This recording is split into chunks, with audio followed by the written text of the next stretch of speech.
ada kontras yang sangat-sangat tajam dari Rasul Paulus sebelum dia menerima Yesus dan sesudah dia menerima Yesus. Ada satu kontras yang tajam. Ada satu kata Yunani yang menjelaskan pertobatan, namanya metanoia. Metanoia itu perputaran pikiran 180 derajat. Kalau dulu dia ke utara, sekarang dia ke selatan. Tapi ada yang pertobatannya kebablasan. Bukan 180, 360. Foe kembali. Nah, menarik bahwa Rasul Paulus itu beda sekali.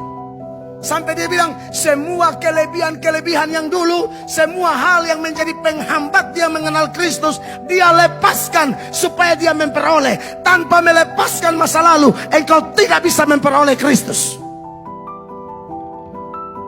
Tidak bisa dua-dua jalan. Bagaimana caranya? Saya memperoleh Kristus tanpa melepaskan hal-hal yang menghambat pengenalan itu. Kamu akan jadi Kristen tidak jelas. Tarik menarik sampai mati tidak ada keputusan jelas. Harusnya kalau mau memperoleh, lepaskan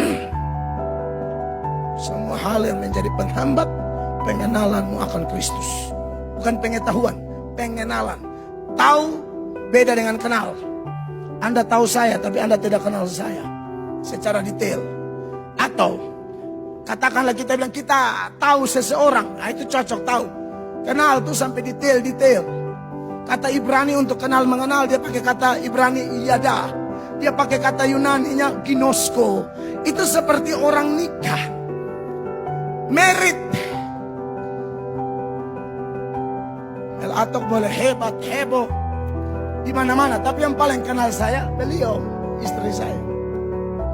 Dia kenal saya. Nah, jadi saudara-saudara, ini yang dahulu merupakan keuntungan bagiku, sekarang kuanggap rugi karena Kristus. Ayatnya ke-8, malahan segala sesuatu kuanggap rugi karena pengenalan akan Kristus Yesus Tuhanku lebih mulia daripada semuanya, ya, dan seterusnya. Sebelum dia mencari Kristen, sebelum dia menerima Yesus sebagai Tuhan dan Juru Selamat, Paulus punya banyak kelebihan. Salah satunya, dosa pun dianggap kelebihan. Ulang, dosa pun dianggap kelebihan. Persis satu ayat setelah ayat 7 dan 8, maksudnya satu ayat sebelum dua ayat ini, itu ayat 6.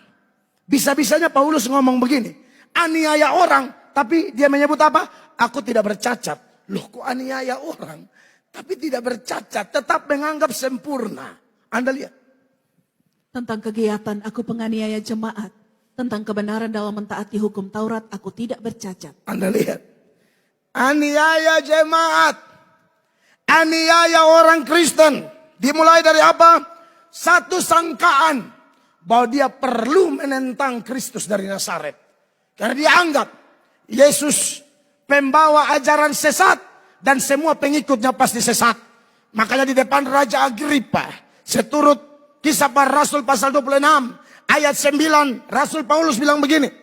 Bagaimanapun juga aku sendiri pernah menyangka bahwa aku harus keras bertindak menentang nama Yesus dari Nazaret. Iya.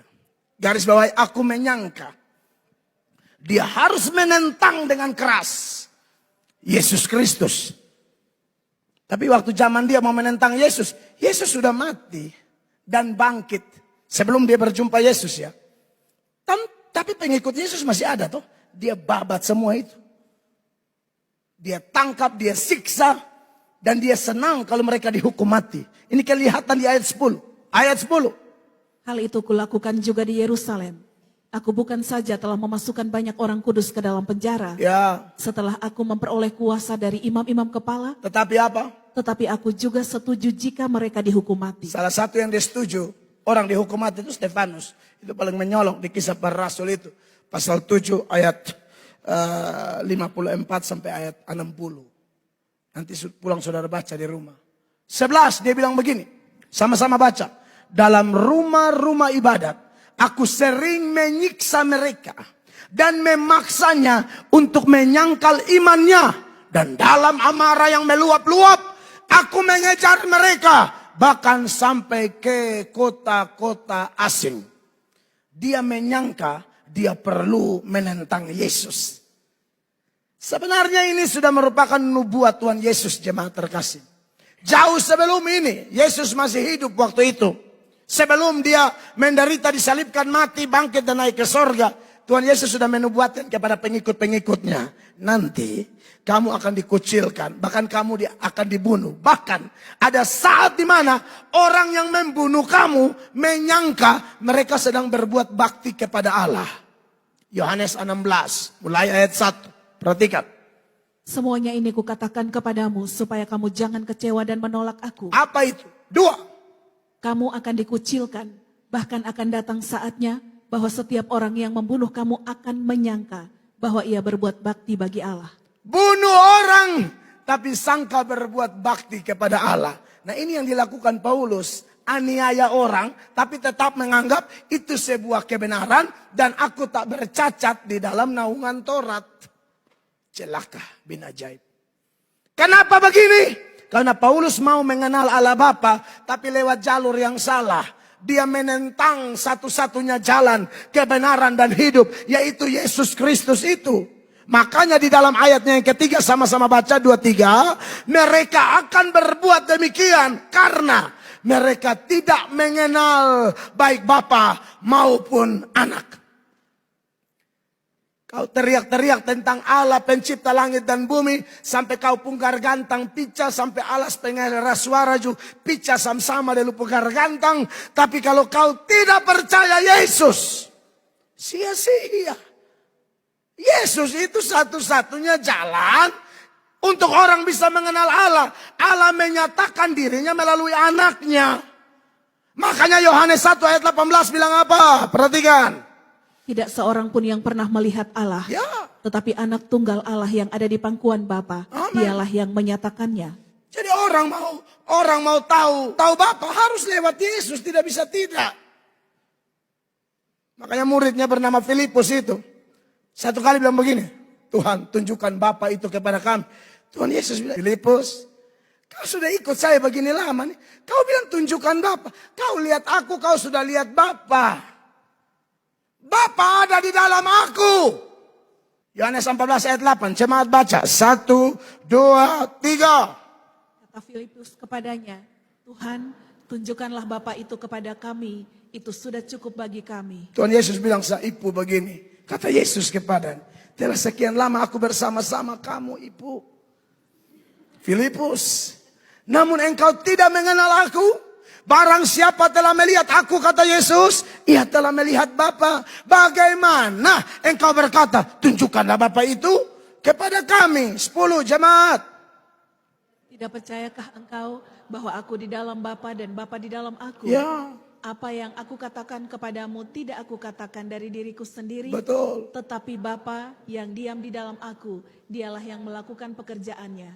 Nah, Paulus dulu mengaku kenal Allah, tapi menentang Yesus. Bagaimana bisa begitu? Hosea bilang apa? Umatku binasa karena tidak kenal Allah. Tapi mau kenal Allah dengan kekuatan kita, susahnya minta ampun. Maka satu-satunya cara supaya saya dan Bapak Ibu bisa mengenal Allah, harus Allah itu sendiri yang memperkenalkan dirinya kepada kita. Tanpa itu kita tidak bisa mengenal Allah. Sekarang saudara cek, mulai dari Bapa segala orang percaya. Abraham, dia yang kenal Tuhan atau Tuhan yang memperkenalkan diri kepada dia? Tuhan yang memperkenalkan diri kepada Abraham melalui firman-Nya. Termasuk malam ini, saat firman-Nya disampaikan, Anda dengan penuh perhatian mendengarkan firman-Nya, sebenarnya Allah sedang memperkenalkan dirinya kepada Anda dan saya, supaya kita mengenal Dia semakin hari semakin kuat, semakin hari semakin lengkap. Jangan kenal Allah setengah-setengah. Jangan kenal Allah hanya berdasarkan Yohanes 3 ayat 16 saja. Karena begitu besar kasih Allah akan dunia ini dan seterusnya. Hanya kenal Allah, kasih. Cek dong, dia Allah yang cemburu. Cek dong, dia Allah yang murka juga. Bukan hanya mengasihi. Banyak orang yang soroti kasih Allah, makanya seenak-enaknya mempermainkan dia.